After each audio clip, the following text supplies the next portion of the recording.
আবেগের কথা বলতে গেলে নিজেরই কান্না আসে। লেকচারার্স অ্যাসোসিয়েশন অফ বেঙ্গলের সদস্যরা একের পর এক পবিত্র ওমরাহ পালনের উদ্দেশ্যে রওনা দিচ্ছেন। আজ ভোরে পবিত্র মক্কা মদিনার উদ্দেশ্যে যাত্রা করেছেন বাংলার খ্যাতনামা বক্তা মরহুম মাওলানা আমজাদ হোসেনের সহধর্মিণী, তাদের সুযোগ্য পুত্র ল্যাবের সেক্রেটারি মাওলানা সাদ্দাম হোসেন, সেই সঙ্গে ল্যাবের অন্যতম সদস্য মাওলানা আব্দুল করিম। এদিন পবিত্র স্থানে যাত্রার আগে কলকাতা বিমানবন্দরে তাদের ফুল এবং উত্তরীয় দিয়ে শুভেচ্ছা জানাতে উপস্থিত ছিলেন লেকচারার্স অ্যাসোসিয়েশনের উলামারা।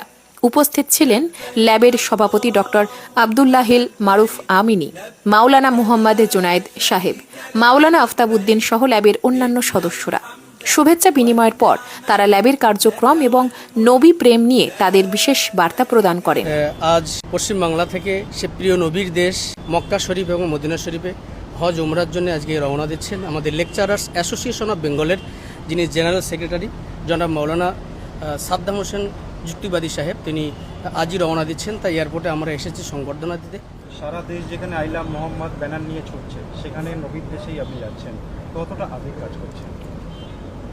সে আবেগের কথা বলতে গেলে নিজেরই কান্না আসে, কারণ আপনারা তো সেই হিন্দুস্তানবাসী, তো সেটা তো একটা আলাদা আবেগ অনুভূতি থেকেই যায়, সেটা তো ভাষায় প্রকাশ করা সম্ভব নয়।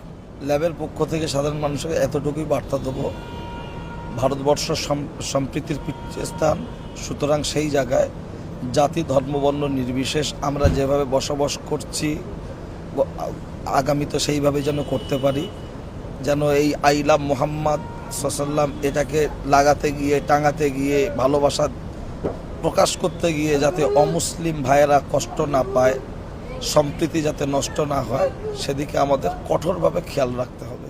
যেখানে আমাদের নবীর ভালোবাসা আমাদের ইমান, তো সে নবীর মহব্বতে আজকে সেখানে ছুটে মানুষ লক্ষ লক্ষ কোটি কোটি মানুষ সেখানে পৌঁছে যায় নবীর মহব্বতে। আজকে দেখতে পাচ্ছেন সমস্ত বিভিন্ন জায়গাতে আই লাভ মোহাম্মদের এই এটাকে কেন্দ্র করে জেল থেকে শুরু করে এফআইআর থেকে শুরু করে সমস্ত সব কিছু আপনারা দেখতে পাচ্ছেন। তাই আমি প্রত্যেককে একটা বার্তা দিতে চাই আমাদের লেকচারার্স অ্যাসোসিয়েশন অফ বেঙ্গলের পক্ষ থেকে, যে বার্তাটি হলো যে আপনারা প্রত্যেক জায়গাতে বিভিন্ন জায়গাতে আপনারা দেখতে পাচ্ছি, আমরা সোশ্যাল মিডিয়াতে দেখতে পাচ্ছি যেভাবে আমরা ব্যানার যেখানে সেখানে আমরা এই ব্যানারটাকে আমরা টাঙিয়ে দিচ্ছি, তো এটাকে অবমাননা করা হচ্ছে। যেখানে প্রয়োজন আপনারা লাগান, ব্যানার লাগান, কিন্তু সেই জায়গাগুলোতে আপনারা লাগান।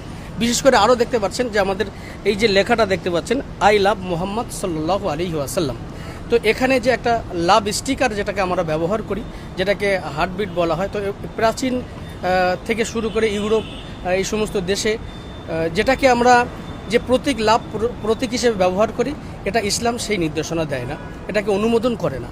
সেই জন্য এটাকেও